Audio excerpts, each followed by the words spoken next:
അതെ,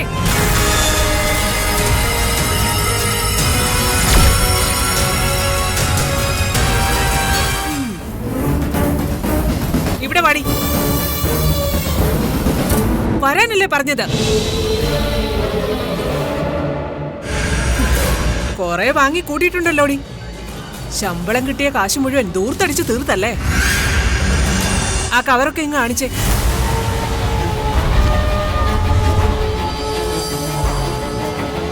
അമ്മ പറഞ്ഞത് കേട്ടില്ലേ നീ?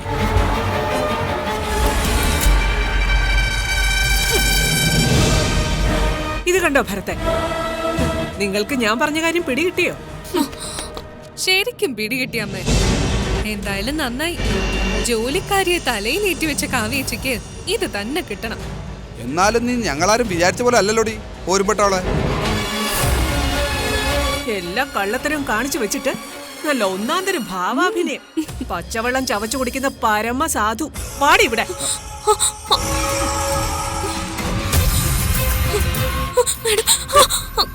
നീ പറഞ്ഞതനുസരിച്ച് കറക്കമൊക്കെ കഴിഞ്ഞ് വന്നിരിക്കുക രാധിക. ദേ കൊറേ വാങ്ങിച്ചു കൂട്ടിയിട്ടുമുണ്ട്. ആഹാ, എന്തൊക്കെയാ വാങ്ങിയതെന്ന് ഞാനൊന്ന് നോക്കട്ടെ. കാണിച്ചേ, നോക്കട്ടെ. കണ്ടോ, നമ്മൾ പോയ അതേ ഷോപ്പിന്റെ കവറ അവളുടെ കയ്യില്. ആ, ഇപ്പൊ മനസ്സിലായോ കൃഷ്ണ അവിടെ വന്നത് എങ്ങനെയാണെന്ന്? എന്റെ ഊഹം ശരിയാണെങ്കിൽ കൃഷ്ണയും വരും ഉടൻ തന്നെ. അതെങ്ങനെ? ഒരുമിച്ച് വന്നിട്ട് ഇവളെ അവൻ ഓട്ടോയിൽ കയറ്റി വിട്ടതായിരിക്കും. പിന്നാലെ അവനും വരുമല്ലോ, സ്വാഭാവികം.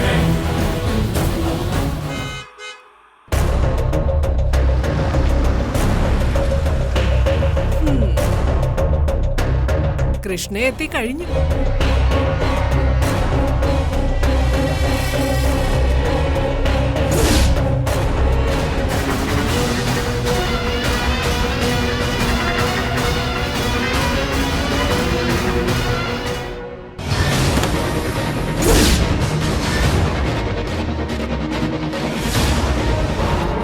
നീ എന്താ കൃഷ്ണ ഷോക്ക് അടിച്ചതുപോലെ ഇങ്ങനെ നിൽക്കുന്നേ? അല്ല, എല്ലാരും കൂടി ഇങ്ങനെ നിൽക്കുന്നുണ്ട്. എന്താ കാര്യം നോക്കിയതാ. മഹാസംഭവം അല്ലേ നടന്നിരിക്കുന്നത്. രാധിക പോയി ഒരു ടെക്സ്റ്റൈൽസ് മുഴുവൻ വിലക്ക് വാങ്ങിക്കൊണ്ട് വന്നിരിക്കുക. നീ രാധിക വസ്ത്രങ്ങൾ വാങ്ങിയ കട ഏതാണെന്ന് കണ്ടോ കാവ്യെ?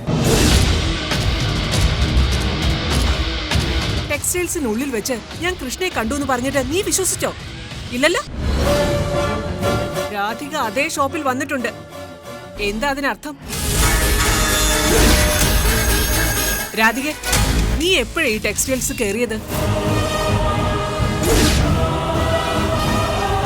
ഒരു 3 മണിയൊക്കെ ആയിട്ടുണ്ടാവും. ഇപ്പൊ മനസ്സിലായില്ലേ? അമ്മ വെറുതെ സംശയ കണ്ണുകൊണ്ട് നോക്കി മറ്റുള്ളവരെ പ്രതികളാക്കുകയാണെന്ന്. പറയുന്നതെല്ലാം സത്യമാവണമെന്നില്ലല്ലോ.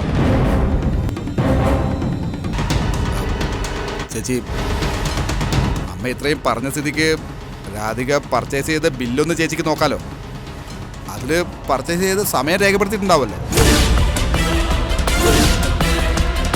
നോക്കി എടുക്ക ബില്ല്.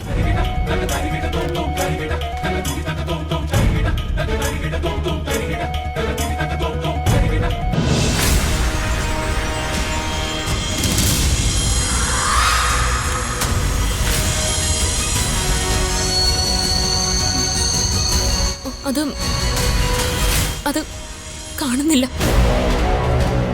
കണ്ടോ കണ്ടോ കാവ്യ, ഇപ്പൊ പിടികിട്ടിയില്ലേ കള്ളത്തരം? എന്ത് കള്ളത്തരം? അതെവിടെങ്കിലും നഷ്ടപ്പെട്ടു പോയതായിരിക്കും. രാധിക ചെല്ല്.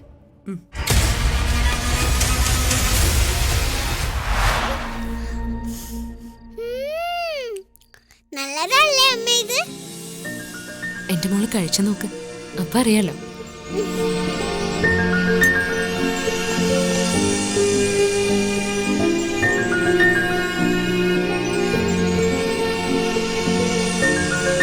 അമ്മ ബിരിയാണി മാത്രം മേടിച്ചുള്ളോ?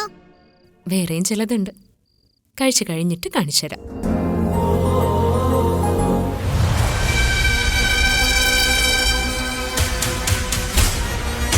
അമ്മ പറഞ്ഞതുപോലെ അവൾ അളിയനെ മയക്കിയിട്ടുണ്ടെങ്കിൽ അവർ തമ്മിൽ നല്ല കമ്മ്യൂണിക്കേഷൻ ഉണ്ടാവും, അത് ഉറപ്പാണ്. കൃത്യമായി അളിയനെ ഒന്ന് നിരീക്ഷിച്ചാൽ നമുക്ക് കണ്ടുപിടിക്കാവുന്നതേ ഉള്ളൂ. അത് നിരീക്ഷിക്കാന്ന് പറഞ്ഞു. അളിയൻ എവിടെ പോകുന്നു, എന്ത് ചെയ്യുന്നു, എല്ലാ കാര്യങ്ങളും നോക്കണം, അത്ര തന്നെ.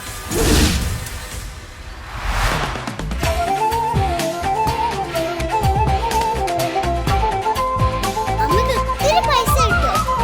ഇത്ര ഉടുപ്പെടുക്കാൻ? ഇതൊന്നും അമ്മയുടെ കയ്യിലെ പൈസ കൊണ്ട് വാങ്ങിച്ചതല്ല. പിന്നെ മോളുടെ അച്ഛൻ്റെ.